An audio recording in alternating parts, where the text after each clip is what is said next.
Hi, this is Nick from Nick's Handmade Crochet, and today I'd like to show you how we get started with crocheting. So you'll need some yarn and a hook. So today I'm using my 5mm hook and some what would be equivalent to an 8-ply yarn, which is a cotton acrylic mix. So I've just recently added another brief video, introductory video on choosing hooks and yarn.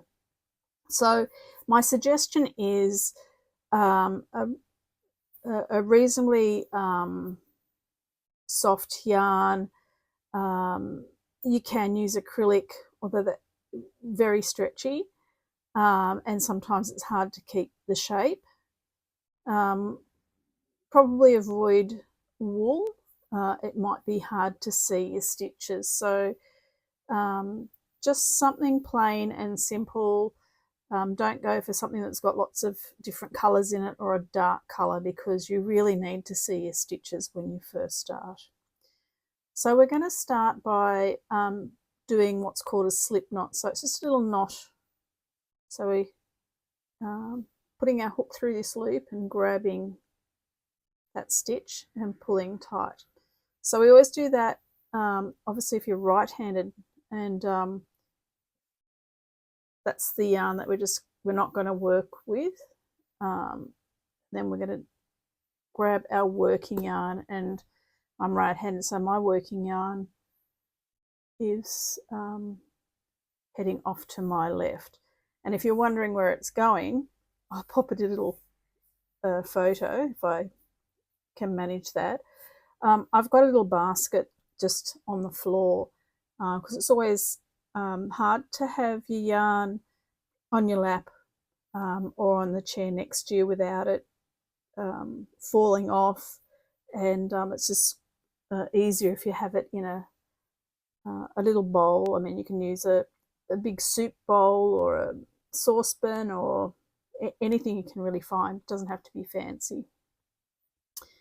All right, so once we've got our yarn on our hook, we start by what's doing a chain. So I like to hold the beginning of my yarn where the knot is, and the term that you'll hear a lot is yarn over, and yarn over and pull through. So what that means is we're going to, it's called yarn over because the yarn is going over the hook, but you're pushing the hook underneath it. So that's a bit confusing. So we're going to yarn over the hook, and you're going to just twist your hook a little bit, and it just grabs the yarn there, and you're just going to pull it through the first hole. Let's do that again. So I just move my finger and my thumb up to pinch and hold the stitch as I go. So the yarn comes over the hook. We're going to swivel and just pull it through the stitch that was on our hook, and now it's off. So I'm going to do that again.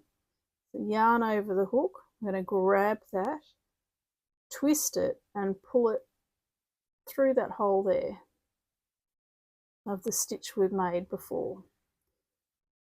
So it just takes a little bit of practice to get used to holding all these things together. So you've got your hook and you've got your working, this is your working yarn, and then the stitches. So let's do that again. Yarn over, twisting the hook, grabbing that yarn and pulling through. There we go. So as we go, obviously we need a bit more length. So that's why it's good to have that, let gravity do a bit of work and have that dangling down a fair bit, and then your yarn's in a little basket below you, so it's easier to manage. I'll just grab this up if I had all my yarn right close to me, then it's just a mess. It's really hard to negotiate and have it unravel. So I'm just going to place it back down. Hope that makes sense. All right, so this is what is called a beginning chain. So it's little chains of yarn. So you can see the little knot right at the beginning. And then we've got all these stitches. Now to identify that stitch, we turn it on the side. You can see little strands. But if we turn it back this way, upwards, we can see that there's a stitch. These are all stitches, and that's how you count them. So what have I got? 1, 2, 3, 4, 5, 6, 7, 8, 9. Let's do 10. So we want to go back the other way. So with a chain, you can do as many as you like. If you wanted to, say your first project, you wanted to do a scarf, maybe you'd need 20. That might be, and you can just eyeball it. You don't have to measure it. You can just make things without having to do anything fancy when you're first starting. So if we had, we've got the desired amount of stitches, and we want to go back the other way to continue to do what's called our first row. So this is often called your, that's your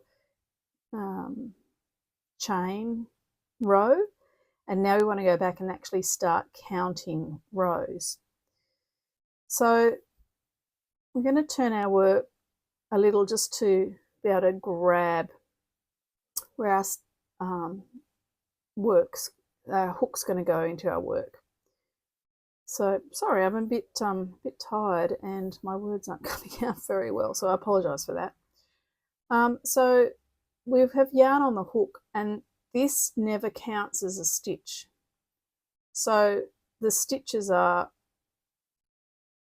away from the hook. So with the very first stitch, and you'll often hear this, you don't count the first stitch. You're going to skip that one and go into the second stitch from the hook.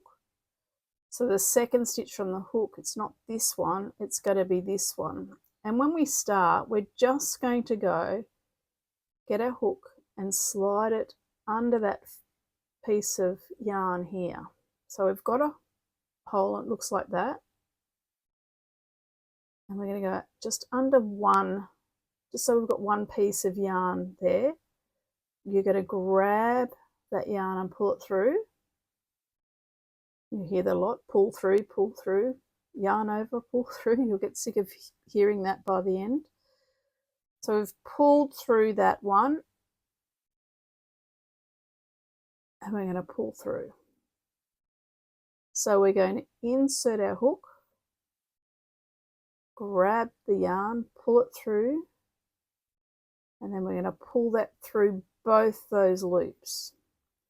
So this is a single crochet in US terms. The UK don't use the terminology single crochet. So again, we're going to go in here. So there's just one strand of that yarn,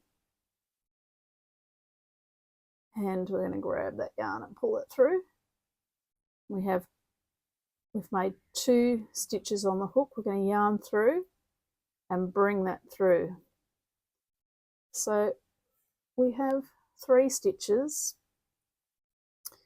By missing the first stitch and going into the second stitch from our hook, that just means that's giving us a bit of height before the first one. And there we have, we call them V's, and so there's the front part of the V and the back part of the V. and together they make one stitch. So let's continue. So we're going to go under this bit of yarn here. We're going to grab that, pull that through, and then pull those through. In through the hole, so there's one strand over the hook, and pull it through. Now we've got two strands on the hook, and we're going to just swivel. It's all about the swivel. In, pull through. Oops, even I make mistakes. So that's a bit, that little bit of yarn there is what we call a bit of split yarn, so be mindful. And that might happen to you when you're starting, because you'll grab things because you haven't learnt how to manipulate your hook yet. Let's go in, grab that, bring it up, bring through those two into that hole, under the yarn, grab your yarn, bring that through, grab your yarn and bring through too. So I'm always using these my thumb and my other finger just to hold what we call the working part of our yarn, just so that, you know, it gives us some control. You won't get as frustrated, but it will come naturally like anything after practice. But yeah, it feels like you're all thumbs to start. So we've come along and we've got one last stitch, and that was the knot where we did the slip knot. In there, grab that yarn and pull through. I'm just going to pull this up so I don't lose it, and just so I can show you what we've done. So let's count these stitches. 1 with a V, 1, 2, 3, 4, 5, 6, 7, 8, 9. So although we started with 10, we'll have 9 stitches. So if you want an even amount of stitches to start, then do 1 extra. But if you, as I said, if you're doing a scarf or a blanket, you just want to get going and practice, this is how you start practicing, and you can just do it with a small amount of stitches. 10 to 20 stitches is plenty just to get practicing. All right, so we've done the chain at the bottom, the chain, and our first row. So now we want to be able to do the next row. The beauty of crochet is that you could stop and just pull your yarn up. The one thing I hadn't mentioned was stitch markers. So I don't have one close by. I'll try and take a photo and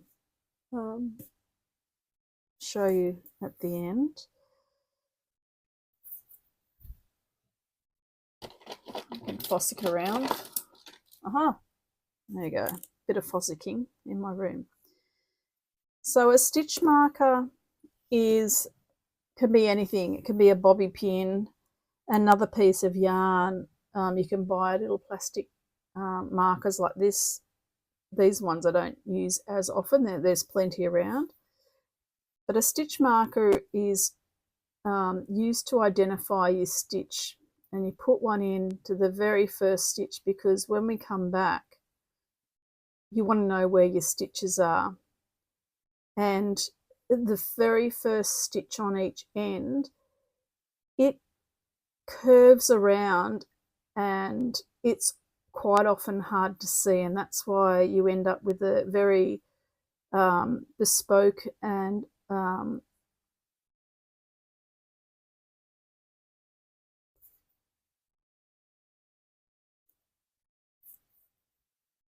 don't know what happened with the sound there. Yeah, so a very what we call one-off, and you know, it's not always errors. It can just be your style, your creativity, if it's not exactly straight. So we'll get back to where we were.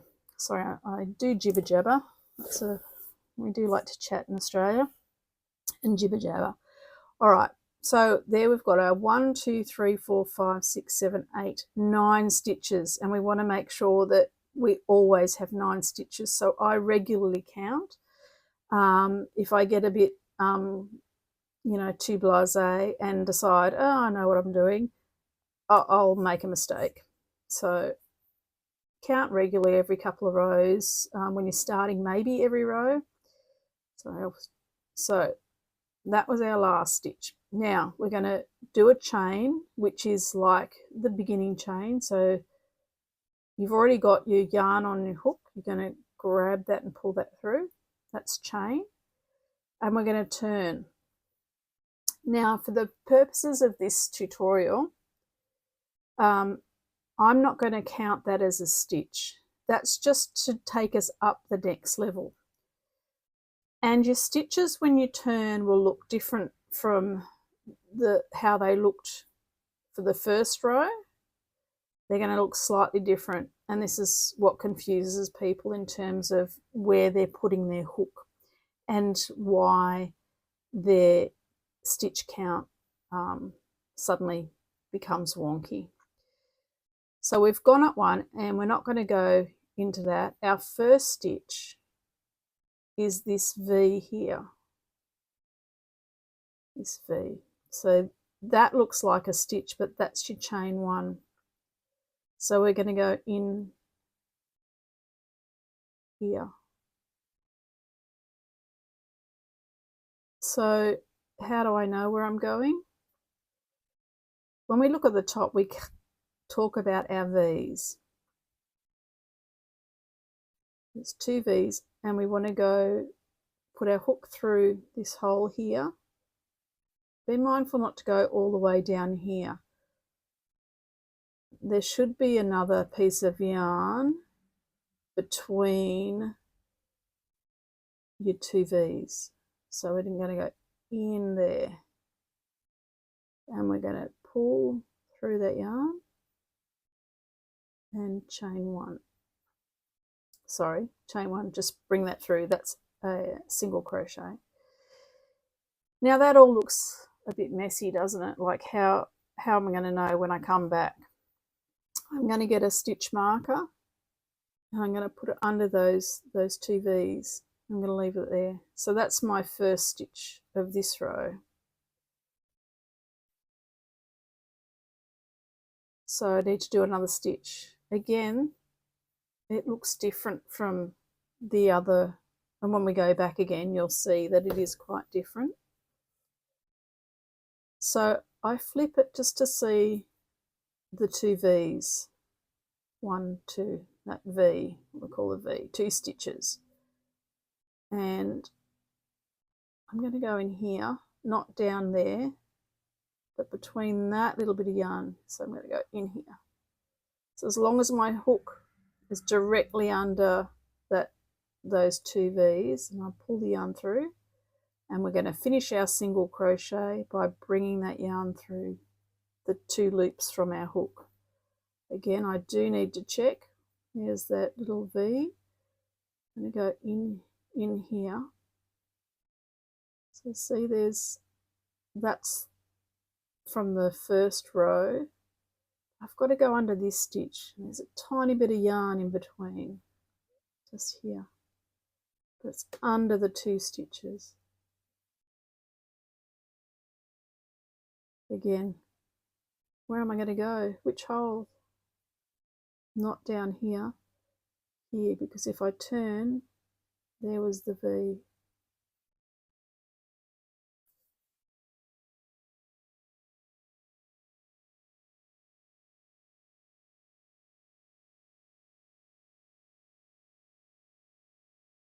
Have a look, there's the V. Make sure my hook goes directly underneath in here.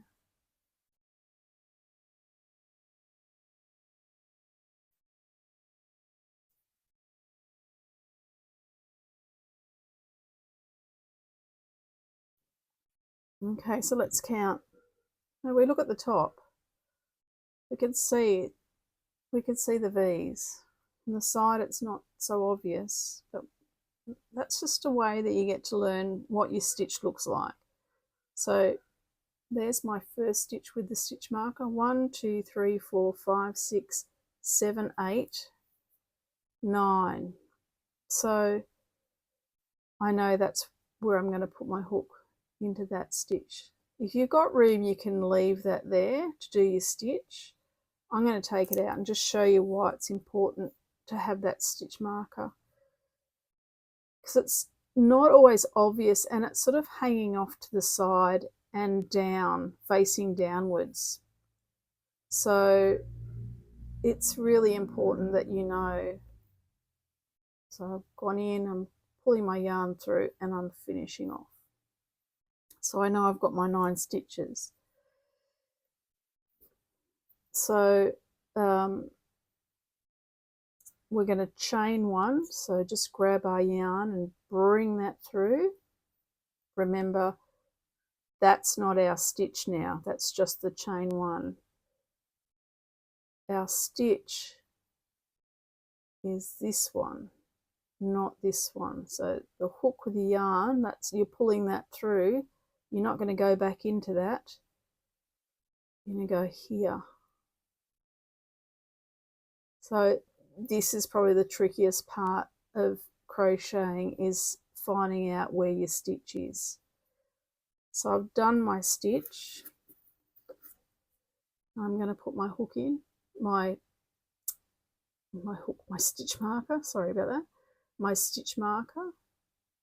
So that's going to be that's my first stitch of the row, my first single crochet of the row.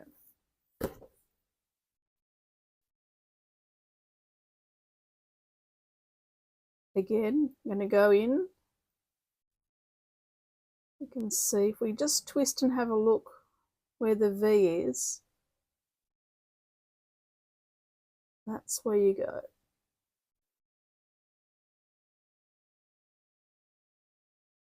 So this is the stitch here, I can see that.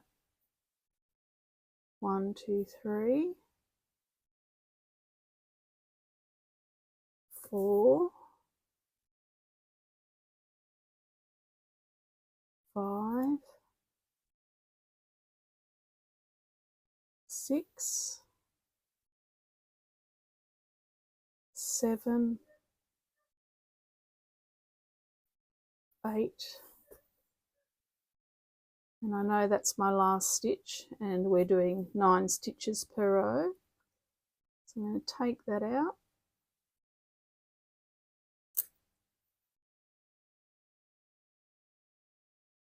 And go. There's my V under both those stitches. Pull my yarn through and pull my yarn through the 2 loops there. So we've done 2 rows now. Chain 1, and we're going to turn. So you can see, going back, I find I can see these stitches from here, but that's just because I know what I'm doing, I guess. But not always, depending on the size hook that I'm using and the type of yarn, I still need to use that as my reference guide. So again, I've chained 1, that's just the growing stitch, the growing up the side stitch. And I'm not going to go back into that. I want to see the first V here. So it's, I know that looks like a V, but you know, if you can pull your yarn through like that, you know that that's your chain 1 and you're growing up the wall stitch. It's giving you height to the next level.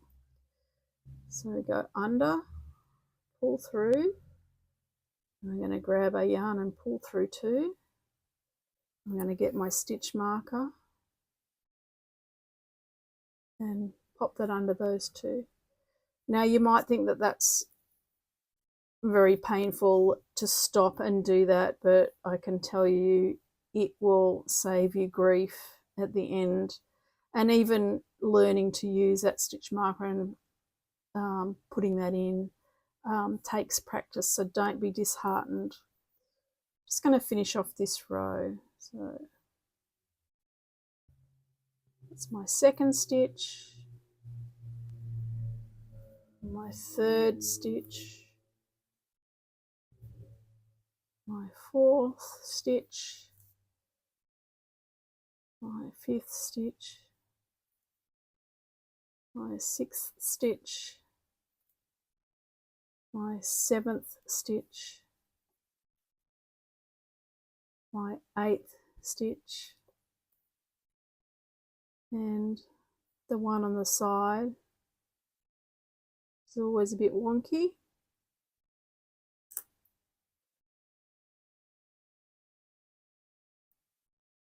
I'll pull that up.